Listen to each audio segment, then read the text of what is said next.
Ce nouveau fichier nous entraîne dans l'histoire secrète de l'URSS, et notamment son obsession pour les extraterrestres. Selon l'Alien Westbook, depuis la formation de l'URSS, ses dirigeants ont été extrêmement intéressés par toutes les informations qu'ils pouvaient obtenir sur les extraterrestres. Mais c'est pas tout, parce qu'ils auraient également appris la mort du tsar, Nicolas II, aurait été planifiée par des extraterrestres eux-mêmes. Le livre affirme que des cercles de pouvoir en Russie avaient déjà été infiltrés par les extraterrestres, et cela depuis très longtemps. Mais l'histoire devient encore plus intéressante lorsque deux généraux soviétiques auraient découvert un livre appartenant à la tsarine Alexandra et à Grigory Raspoutine. Ce livre contenait une carte indiquant l'emplacement de bases extraterrestres, et cette carte aurait été utilisée par Staline pour déployer des missions secrètes à travers l'Amérique du Sud, mais aussi l'Amérique centrale, que ce soit pour localiser ces bases ou trouver des artefacts secrets. Le livre affirme que la mort du tsar et la révolution russe ont été planifiées à l'aide d'entités extraterrestres.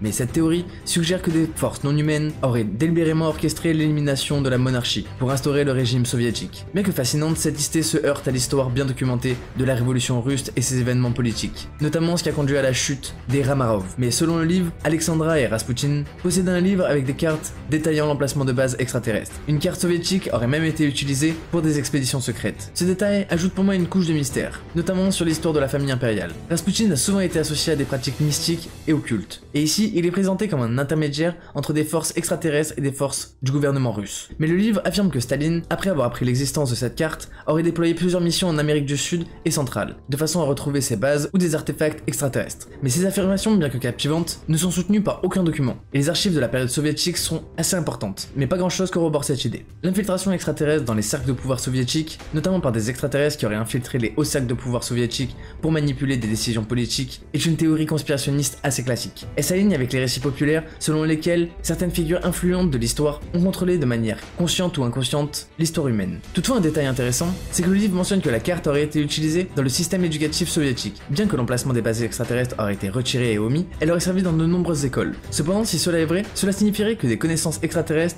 auraient été cachées au grand public tout en étant partiellement transmises aux nouvelles générations soviétiques. Et je trouve cette nouvelle approche assez intéressante selon moi. En conclusion, l'idée que l'URSS était au courant de l'existence des extraterrestres et qu'elle ait mené des missions pour localiser des bases cachées ou trouver des artefacts est assez captivant. Bien que l'histoire de la révolution russe et de figures comme Raspoutine regorge déjà de mystères et de légendes, l'ajout d'une dimension extraterrestre apporte une nouvelle approche sans amener de preuves concrètes. Ce cas montre surtout à quel point les récits historiques peuvent être remodelés, notamment pour y intégrer des théories conspirationnistes.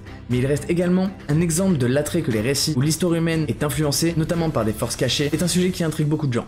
Et voilà, c'est la fin de ce fichier alien fascinant tiré de The Alien Westbook. J'espère que cette exploration vous a intrigué tout autant que moi et que vous avez apprécié ces mystères. Pour ceux que ça intéresse, n'oubliez pas que cette vidéo fait en réalité partie d'une vidéo bien plus grande où nous analysons tous les fichiers présents dans le livre The Alien Westbook. Vous pouvez retrouver l'intégralité de ces enquêtes avec encore plus de révélations et de théories dans la vidéo complète disponible sur la chaîne. Donc si vous souhaitez en savoir plus sur les phénomènes extraterrestres et les mystères cachés de l'univers, je vous encourage vraiment à aller voir cet épisode. En attendant, n'hésitez pas à liker cette vidéo, abonnez-vous pour ne pas manquer les prochains épisodes et partagez-moi toutes vos théories en commentaire. Merci d'avoir regardé et nous on se retrouve dans un prochain épisode. C'était Kick on Fire, peace out.